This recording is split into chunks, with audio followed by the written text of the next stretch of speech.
భారతదేశం చాలా గొప్ప దేశము, మహోన్నత దేశం అయినప్పటికీ కూడా చాలా విచిత్రమైన దేశం.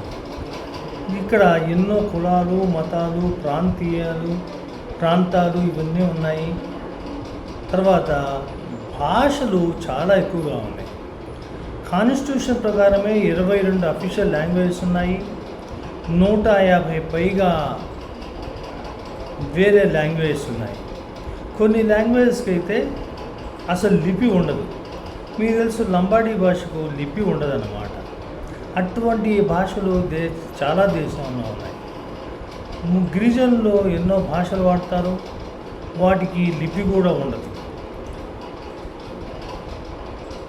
అటువంటి పరిస్థితులు ఇక్కడ మనము ఏ ప్రాంతానికి వెళ్ళాలన్నా కూడా భాష అనేది ఒక అడ్డమవుతుంది. మెయిన్గా నార్త్ ఇండియా వాళ్ళు ఎక్కువగా హిందీ భాష వాడతారు. మన సౌత్ ఇండియన్స్ తమిళ్, తెలుగు, కన్నడ, మలయాళం లాంటి లాంగ్వేజెస్ వాడుతూ ఉంటారు. ఇక్కడ భాషతోటి కొంతవరకు భిన్న అభిప్రాయాలు కూడా వచ్చే అభిప్రాయం ఉంది. మనం ఎవరిని చూసినా కూడా ఫలానోడు తెలుగోడనో, ఫలానోడు తమిళోడనో, ఫలాని వాడు కన్నడనో అని అంటూ ఉంటాం. ఇంతటితో ఆగదు.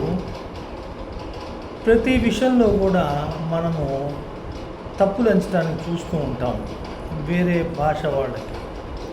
అదే కాకుండా భాషా ప్రయుక్త రాష్ట్రాలు రావడానికి కూడా కారణము భాషే. భాష ఒక్కొక్కసారి మనుషుల్ని విడదీస్తుంటుంది. మీకు తెలుసు, నార్త్ ఇండియా నుంచి పాలిటీషియన్ వస్తే వాడు హిందీలో మాట్లాడతారు. మన సౌత్ ఇండియన్స్కి హిందీ రాదు, తమిళియన్స్కి అస్సలు రాదు. మన తమిళియన్స్ బీహారు, యూపీ అట్లా వెళ్ళారంటే చాలా కష్టపడతారు. భాష ఇంగ్లీష్ వాళ్ళకి, రిమోట్ విలేజెస్ వాడికి ఇంగ్లీష్ కూడా రాదు. అట్లాగే ఈ లోకల్ మన సౌత్ ఇండియన్ లాంగ్వేజెస్ రావు. ఎన్నో కష్టాలు పడుతుంది. అంటే ఈ భారతీయ భాషలకు అన్నిటికీ కూడా మూలము సంస్కృతం. ఒకప్పుడు సంస్కృతమే మెయిన్ భాష. దాని నుంచి హిందీ పుట్టింది, తెలుగు పుట్టింది, కన్నడ పుట్టింది, తర్వాత మరాఠీ పుట్టింది, ఎన్నో లాంగ్వేజ్ పుట్టాయి. దీనికి అంత కారణము వాళ్ళు ఏమనుకున్నట్టు కూడా బ్రాహ్మణులే ఇటు కారణం. ఎందుకంటే సంస్కృతాన్ని అట్లా ఉంచిన వాళ్ళు కాదు, పోనీ హిందీని అన్ని ప్రాంతాలు వాడిన వాళ్ళు కాదు. ప్రతి స్టేటు, ప్రతి ప్రాంతానికి ఒక లాంగ్వేజ్ తయారు చేశారు. ఈ కుల, మత, ప్రాంతాలే కాకుండా భాష ప్రాబ్లమ్స్ కూడా తయారయ్యాయి.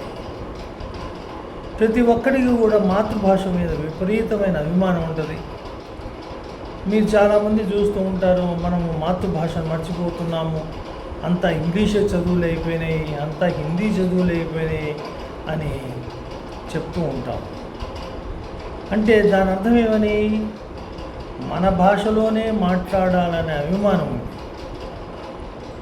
మన ప్రాంతమే అభివృద్ధి చెందాలనే భావం ఉంటుంది.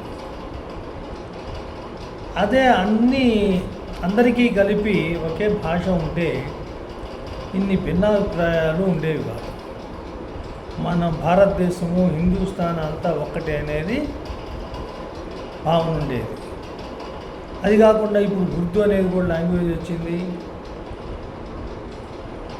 వాళ్ళు కూడా ఒక లాంగ్వేజ్, వాళ్ళ భాష వాడదు. ముస్లిమ్స్ అందరూ కూడా ఉర్దూలో మాట్లాడుతున్నారు. అయితే ప్రపంచంలో ఇతర దేశాల్లో ఇలా ఉందా అని మనము అబ్జర్వ్ చేయాలి. వేరే దేశాల్లో కూడా కొన్ని లాంగ్వేజెస్ 2-3 లాంగ్వేజెస్ ఉన్నా, 4 లాంగ్వేజెస్ ఉన్నప్పటికీ ఇన్ని లాంగ్వేజెస్ ఏ దేశంలోనూ కూడా లేవు.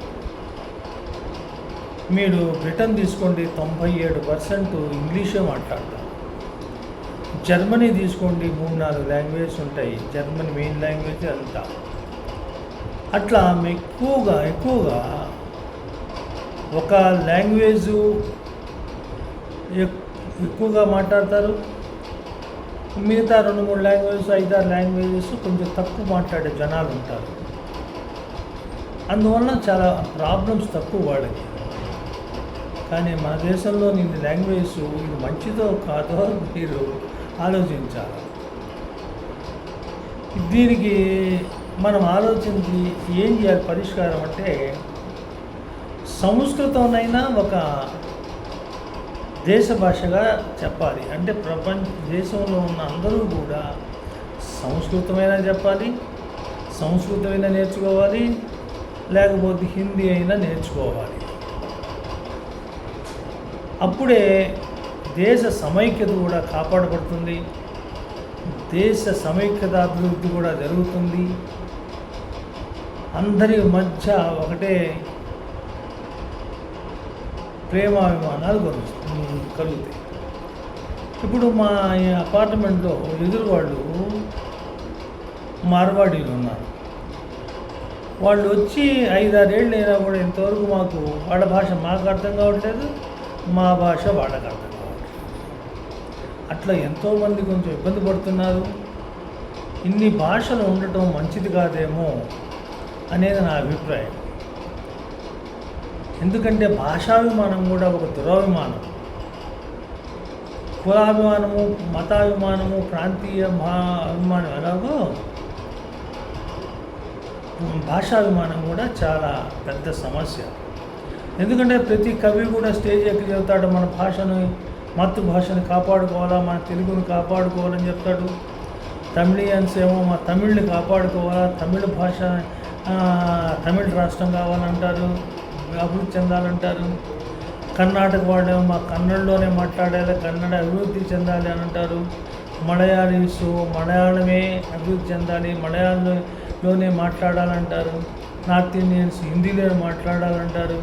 ఇటువంటి ఎన్నో భిన్నాభిప్రాయాలకి పరిష్కారము ఏదో సంస్కృతి, Sanskrit or otherwise Hindi should be made as the national language to remove the hurdles among all the people based on the religion అనేది నా అభిప్రాయం. Thank you.